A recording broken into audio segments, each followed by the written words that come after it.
Welcome to the Tech and Space Leader Show, where we learn lessons from leaders of the next frontier. I am your host, Lisa Dreher, and I'm really excited to introduce our guest for today, Karl Stedman. He is the founder and CEO of Pulse Space. Welcome to the show, Karl. Thank you for having me, Lisa. Absolutely. Thank you for making time for this amongst all of the other things you have going on. And I'm sure we'll touch on a lot of those things. But maybe we can start by having you give a little bit of background on yourself and Pulse Space. Okay. Well, I'm a self-taught entrepreneur. I've been through hell to get where I'm at. It's been a crazy journey. I have a book deal about my life that will be coming out once things settle down a little bit later. And Pulse, more importantly, is a remote power network in space. And we are essentially a utility company that gathers solar power, converts it into laser energy, and transmits that energy using lasers down to altitudes where it's important. Um, and a side benefit is anything that intersects our beams will be able to get high fidelity data on. So it also acts as a giant scanning system for space situational awareness and debris tracking. Wow. Okay. That's a lot. So maybe explain in, I guess, very simple layman's terms, what does this mean for the space industry and how is that, I guess, changing the way we are doing things now or will do them in the future? Okay. There's two aspects to it.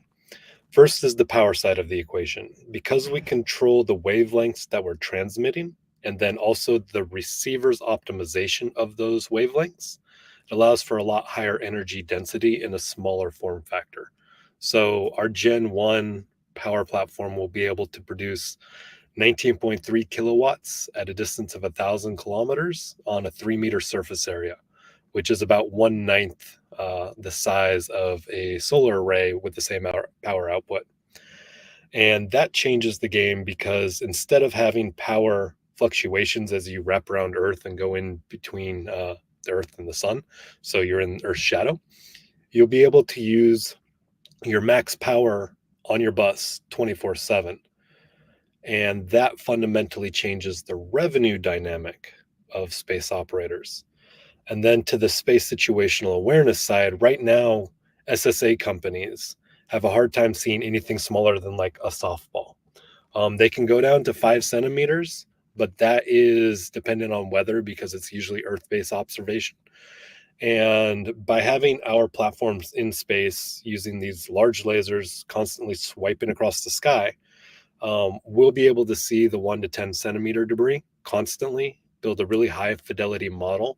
And then as we ramp up our power levels, we'll actually be able to apply radiation pressure to those debris and push them either out of the orbit they're in so they don't run into things or drop them into Earth's atmosphere where they can burn up. Wow. Okay, so I heard that you are participating in the TechStars Space Accelerator for the Yes. fall class of 2024. So tell us how that is working out for you and how things have been going so far. Uh, yeah, absolutely. So first off, it's crazy, super fast paced. I've been on the road 7 out of the last 8 weeks, LA, all over the country. And secondly, I want to shout out to Matt and the team over at Techstars. They're awesome. So if you're a space company that's looking to join, absolutely do it. The reasons why we decided to join Techstars are twofold, with a little third. First and foremost, we needed to plot a path into partnering with the DoD, and we didn't know where or how to start. Since then, since we've joined, it's been very, very fast paced, and we have a path and we're actively walking it. Secondarily, we wanted to improve our momentum on our raise, which is also happening very quickly. And then last, because I'm self-taught and I've been through again hell to get to where I'm at, I've learned the hard way on how to do stuff. It doesn't necessarily lend itself to industry best practices, so that's another facet that we wanted to improve on a little bit by joining Techstars. Wow, great. And that's going really well. Yes, yeah, it's been an amazing experience so far. A lot of traveling, but absolutely fun, and just the team. Like I can't stress this enough. The team at Techstars Space in LA is amazing. Excellent. Wow, fantastic. So let's jump a little bit back into the technology again. And can you talk a little bit about why on-demand power in orbit is so important? Yeah, absolutely. I'll equate it back to power down here on Earth. So before we had distributed grids, um, you had to run your own little generator, if you will, in your house, and it wasn't reliable electricity. Since we had since we created distributed grids and everyone had access to power, we've gone through the industrial revolution. We've literally created these systems where we just plug in appliances or whatever we want into the wall, and we assume power is going to be there. So it's really transformative. But for the last 60 years, kind of like before grids down here on Earth, in space, everything had a solar array, which means that you are inherently limited by the power that that array can generate. You're limited by being in Earth's shadows. There's a bunch of drawbacks on it. It's heavy, it's big, it doesn't scale very well. So, by having a distributed power grid around the Earth, we're essentially providing that functionality for future space operators to be able to plug in their hardware and get the power they need when they need it. Wow. Okay. That's really, really exciting.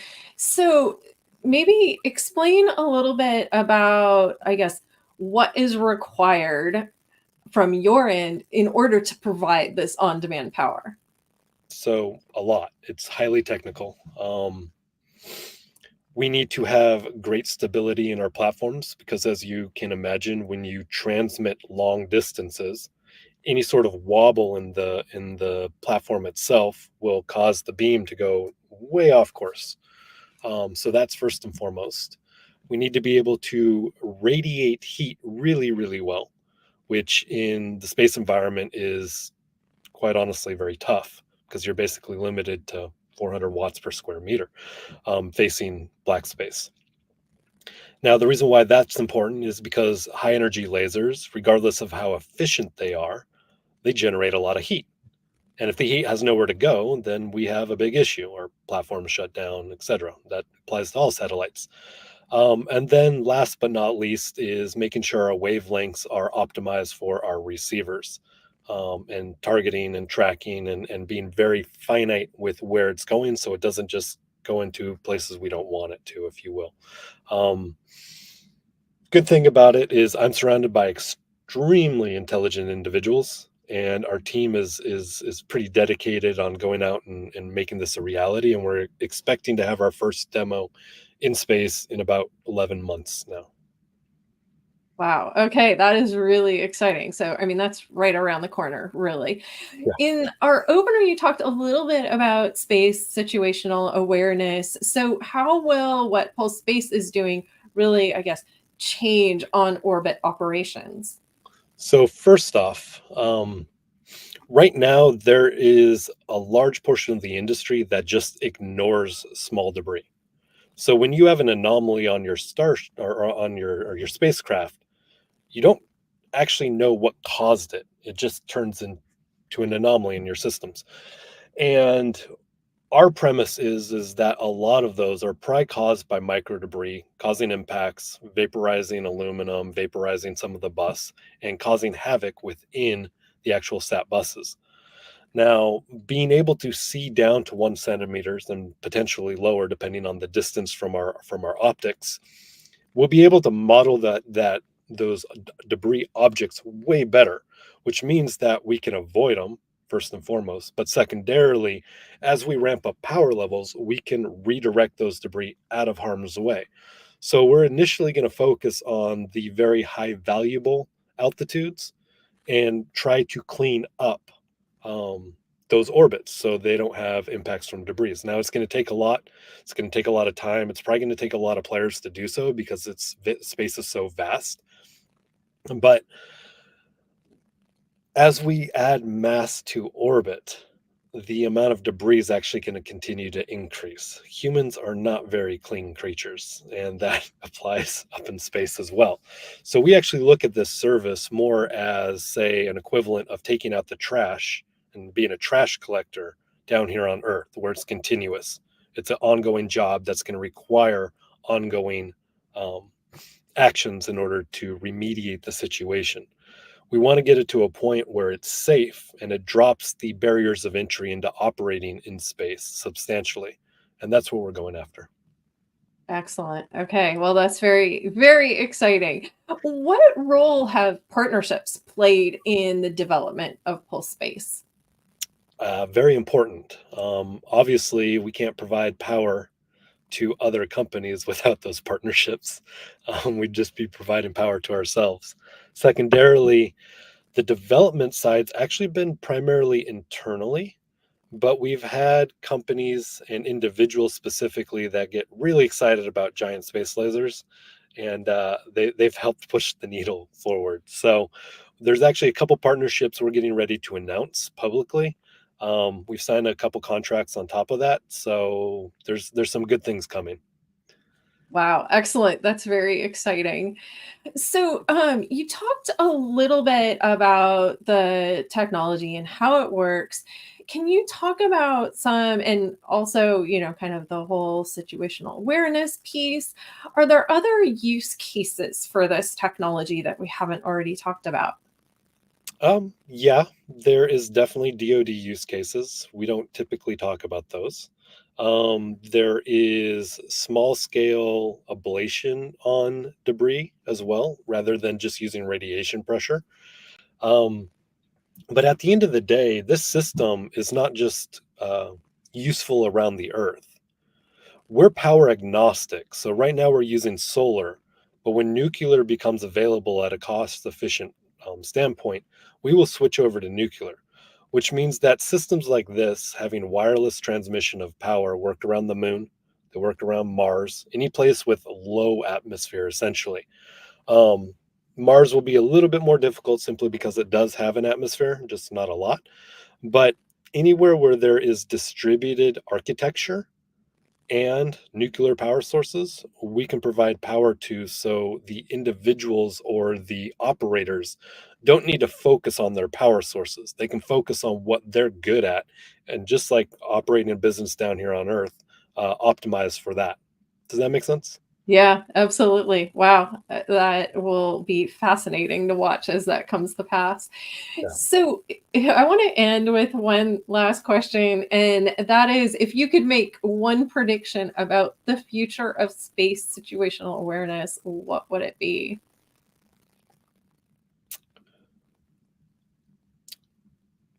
So if I had to make one prediction, it would be that we're never going to get rid of all debris around Earth, especially when you start factoring in conflicts. It's actually going to get worse before it's going to get better. The Russians have blown up now two satellites, I believe, using anti satellite technology, which spreads debris. When you couple that with everything else we've already put up there, and the fact that we're adding a lot more mass every single year, it's just going to get worse before it gets better. But companies like Pulse and a few others will work diligently to help clean it up. But it's going to be an ongoing process. Like it will be a trash collection services. There is no other alternative unless we're absolutely perfect on not creating debris. And again, human beings aren't very clean at all. It just kind of happens. We kind of impact our environments wherever we go. So if I had to make a prediction, it will actually be space situational awareness and debris remediation will ultimately become one of the larger near Earth industries. Wow. Okay, so that's interesting. And now you're getting my interest on this topic. So let me ask you a follow-on question to that, which is, I think the challenge for space debris removal up until this point has been kind of who's going to pay for this. Mhm. So how do you see the financial end of this working in a way that it does become a significant part of the industry? Yeah, absolutely. There's two facets to that. First and foremost is what are the alternatives? What are the alternatives to cleaning it up? Making more debris, eventually making it to the point where you can't operate in space if we take it out to the logical conclusion, which serves no one. Secondarily, the way we're thinking about it is providing it as a service at a lower cost than the expulsion of propellant in order to change orbits for that operator. So by providing something that is less costly, an alternative to moving, we should be able to attract private companies to pay for debris service on demand. And that's where we're going eventually. It's not here yet, but that marketplace is starting to get created. Yeah. Do you think there's a role? I mean, obviously, I guess that regulatory is going to play in this Yeah, ultimately. Yeah. yeah, absolutely. But it's going to take catalysts. It's going to take time before that actually gets put in place. So we'll see where it goes. We want to be ahead of the curve rather than behind. So Sure. Absolutely. Okay. So if somebody wanted to learn more about pulse space, what should they do? first off, head over to pulsespace.com. That's the easiest way. And then you could also find us on LinkedIn. And we actually got some pretty awesome swag. We're leaning into the whole Doctor Evil and Austin Powers themes. So giant space lasers and sharks and all that stuff. So you can rock our swag too. All right. Very cool. Thank you so much, Karl, for being here today. We really appreciate it. We would love to have you back on as Pulse Space gets into space. And yeah, so we welcome you back in the future. Thank you for having me. Absolutely. And I do want to take a moment to thank GuideForce for hosting these sessions. To learn more about GuideForce, you can visit guideforce.com. And we'll see you the next time on the Tech and Space Leader Show.